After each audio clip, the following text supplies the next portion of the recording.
Everyone, welcome to study with Chitralekha. दोस्तों, हम लोग करने जा रहे हैं डेली करंट अफेयर्स के टॉप 10 क्वेश्चंस और आज हम लोग करेंगे 1 नवंबर के करंट अफेयर्स, लेकिन आज है 3 नवंबर।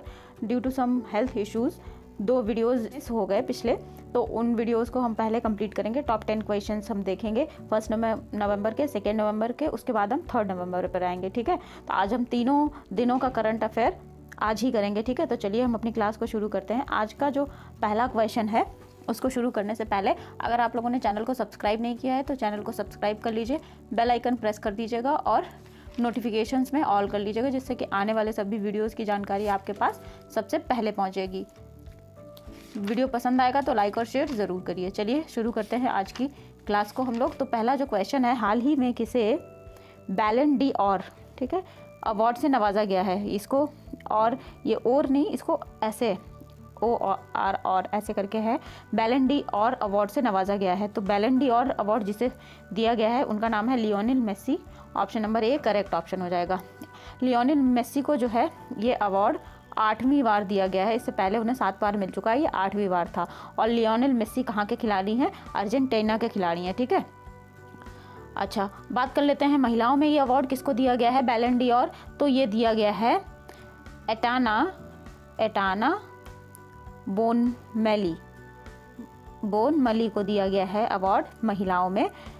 और ये जो प्लेयर हैं ये स्पेन की प्लेयर हैं, स्पेन की रहने वाली हैं, स्पेन की तरफ से खेलती हैं। और 2033 का सर्वश्रेष्ठ पुरुष फुटबॉल क्लब किसको बनाया गया है? 2023 का 2023 का 2023 का सर्वश्रेष्ठ फुटबॉल क्लब कौन है?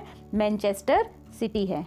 कौन है? मैनचेस्टर सिटी है। ठीक है, ये सारी चीज़ें, तीनों बातें याद रखिएगा, एग्जाम्स में यहाँ से भी क्वेश्चन बन सकते हैं। चलिए बढ़ते हैं अगले क्वेश्चन की ओर। क्वेश्चन नंबर 2, हाल ही में वर्ल्ड स्टील एसोसिएशन का उपाध्यक्ष किसे नियुक्त किया गया है?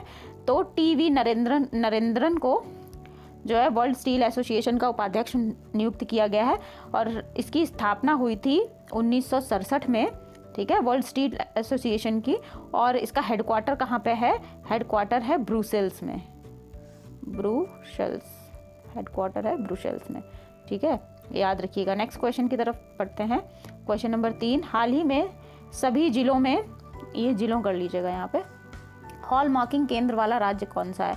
तो केरल जो है यहाँ पर हॉल मार्किंग वाला केंद्र है, जिसके सभी जिलों में हॉल मार्किंग के जो केंद्र हैं वो बनाए गए हैं। ठीक है, इडुक्की में हॉल मार्किंग केंद्र स्थापित किया गया है, केरल के इडुक्की जिले में।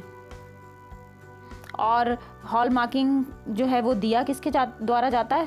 एक्चुअली हॉल मार्क क्या होता है? हॉल मार्क एक तरीके का सर्टिफिकेट है, एक तरीके की स्टैम्प कह सकते हैं, सर्टिफिकेट है जो कि गोल्ड ज्वेलरी को दिया जाता है, सर्टिफिकेशन। और किसके द्वारा दिया जाता है?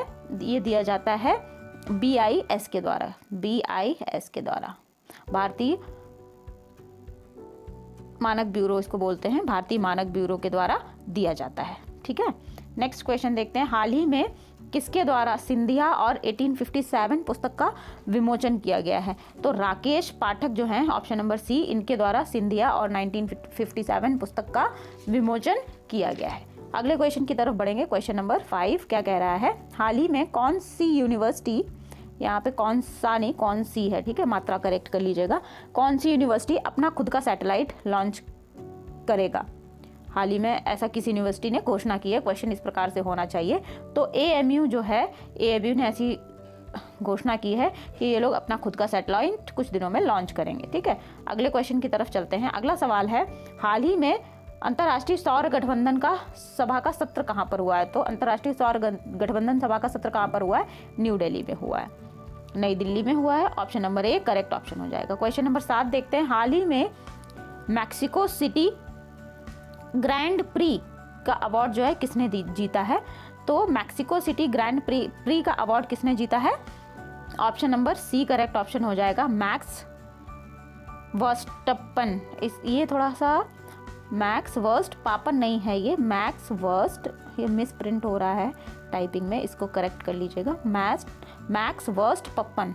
ठीक है, मैक्स वर्स्ट पप्पन, इस तरीके से है ये नाम, इसको याद रखिएगा। अगला सवाल देखते हैं।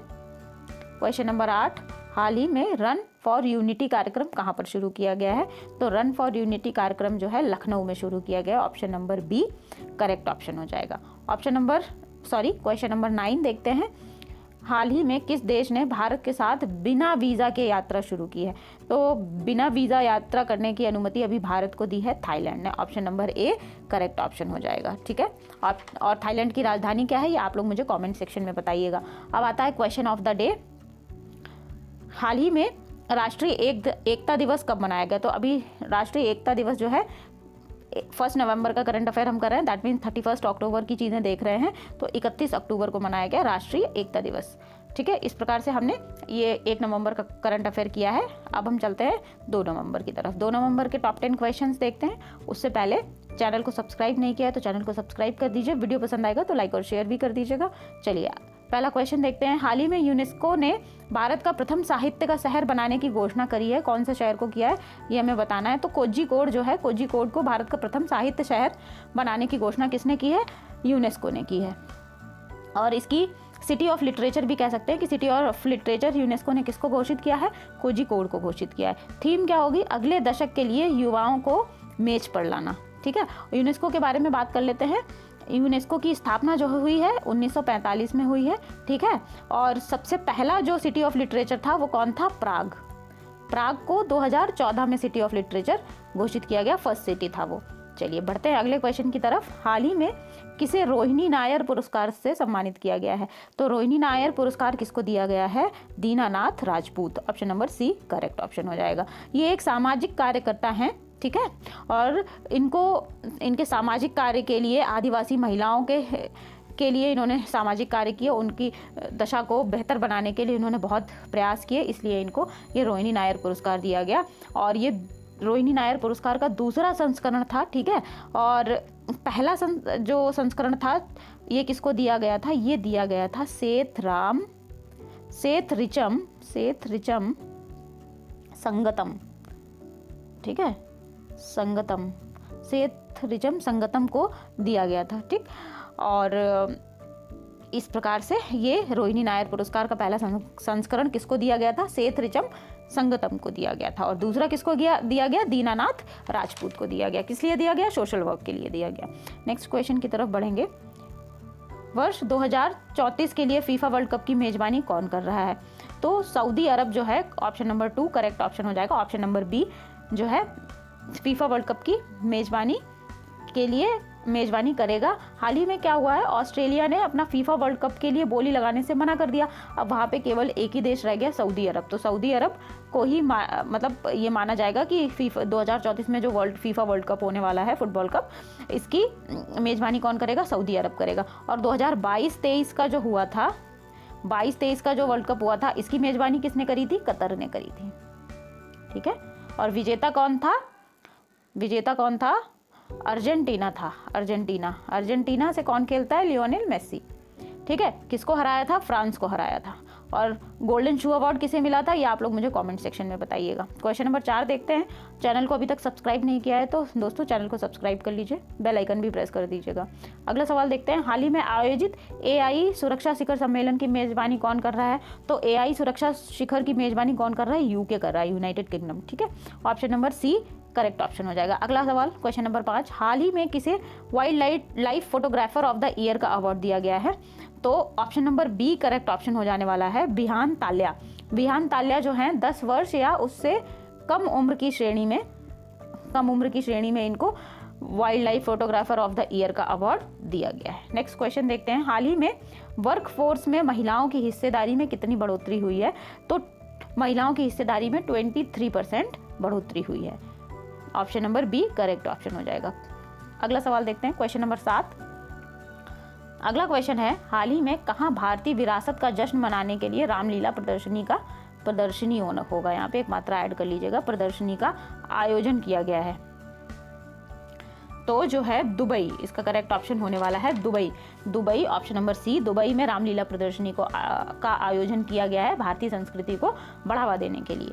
अगला क्वेश्चन देखते हैं क्वेश्चन नंबर 8। क्वेश्चन नंबर 8 क्या है? चलिए अगला क्वेश्चन देखते हैं। क्वेश्चन नंबर 8 क्या है? हाल ही में प्रधानमंत्री मोदी ने स्टीम इंजन वाली हेरिटेज ट्रेन की शुरुआत किस राज्य में की है? तो अभी हेरिटेज ट्रेन की शुरुआत जो है गुजरात में की गई है, जो कि स्टीम इंजन से चलेगी। ठीक है, नेक्स्ट क्वेश्चन देखते हैं, और इस क्वेश्चन को आप लोग मोस्ट इंपॉर्टेंट टिक कर लीजिएगा। ये क्वेश्चन थोड़ा सा अच्छा ट्रिकी क्वेश्चन है, इसको इंपॉर्टेंट कर लीजिएगा। हाल ही में 10 दिनों का उत्तराखंड महोत्सव कहाँ शुरू हुआ है? तो उत्तराखंड महोत्सव शुरू किया गया है, option number B correct answer हो जाएगा, उत्तर प्रदेश में। नाम तो है इसका उत्तराखंड महोत्सव, लेकिन ये चल रहा है उत्तर प्रदेश में, तो इस वजह से ये इंपॉर्टेंट हो जाता है, ट्रिकी हो जाता है, याद रखिएगा। ठीक है, नेक्स्ट क्वेश्चन देखते हैं। हाल ही में विश्व शाकाहारी दिवस कहाँ मनाया गया है? विश्व शाकाहारी दिवस कब मनाया गया है? कब मनाया गया है? तो ये मनाया गया है 1 अक्टूबर को, 1 नवंबर को विश्व शाकाहारी दिवस मनाया गया है। तो ये तो था करंट अफेयर 2 नवंबर का। अब हम कुछ क्वेश्चन कर लेते हैं आज के 3 नवंबर के क्वेश्चन। तो चलिए आज 3 नवंबर का जो पहला क्वेश्चन है इसको देखते हैं, और अगर आप लोगों ने चैनल को अभी तक सब्सक्राइब नहीं किया है तो जल्दी से सब्सक्राइब कर लीजिए। चलिए अगला सवाल देखते हैं। हाल ही में ब्रिटिश एकेडमी पुरस्कार 2023 किसको मिला है? तो ब्रिटिश एकेडमी 2023 पुरस्कार जो है नंदिनी दास को मिला है, option number B correct option हो जाएगा। नेक्स्ट क्वेश्चन है, हाल ही में विश्व आवास मूल्य में वृद्धि में पहला स्थान पर कौन सा शहर रहा है? ये बताना है, विश्व आवास वृद्धि में। ठीक है, कौन पहले स्थान पर रहा है ये बताना है। टाइपिंग मिस्टेक है, इसको अवॉइड करिएगा। ठीक है, अच्छा, तो जो पहले स्थान पर रहा है वो है Manila, option number C correct option हो जाएगा। और मनीला कहाँ पर पड़ता है? फिलीपींस में। कहाँ पर पड़ता है? फिलीपींस में। ठीक है, और मनीला में किस चीज़ का हेडक्वार्टर है, किस इंस्टीट्यूशन का हेडक्वार्टर है, ये आप लोग मुझे कमेंट सेक्शन में बताओगे। ठीक है, चलिए अगला सवाल देखते हैं, क्वेश्चन नंबर 3, और यहाँ पे 13 नंबर जो है, हाल ही में किस स्टेडियम में सचिन की प्रतिमा का अनावरण किया गया है? सचिन तेंदुलकर की बात कर रहे हैं, तो सचिन तेंदुलकर जी की एक अभी प्रतिमा का जहाँ पे अनावरण हुआ है उसका नाम है वानखेड़े स्टेडियम। वानखेड़े स्टेडियम कहाँ पड़ता है? मुंबई में पड़ता है। ठीक, चलिए नेक्स्ट क्वेश्चन देखते हैं। भारत का पहला लेवेंडर फार्म कहाँ पर खोला जा रहा है? जहाँ नहीं होगा यहाँ पर कहाँ होगा? कहाँ पर खोला जा रहा है? ठीक है, तो लेवेंडर फार्म कहाँ पर खोला जा रहा है? जम्मू एंड कश्मीर में खोला जा रहा है। देखिए, जम्मू एंड कश्मीर की जो भौगोलिक स्थिति है वो इस प्रकार की है कि जो लेवेंडर है एक प्रकार का पर्पल कलर का फूल होता है।